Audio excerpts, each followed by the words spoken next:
6, 5, 4, 3, 2, 1, ateş!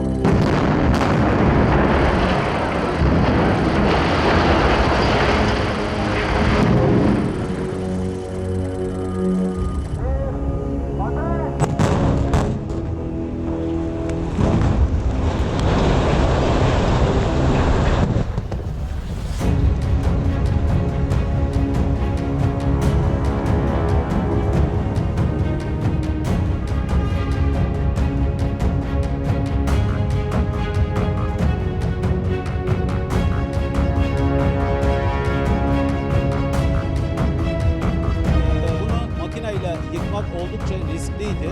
O yüzden patlayıcıyla yıkıma girildi. Ve sonu da yine diğer yaptığımız yıkımlar gibi başarılı oldu. Tabii burada bu hesaplamaları yapan Çukurova Üniversitesi'nde Ceyhan Mühendislik Bölümünde maden mühendisliği hocaları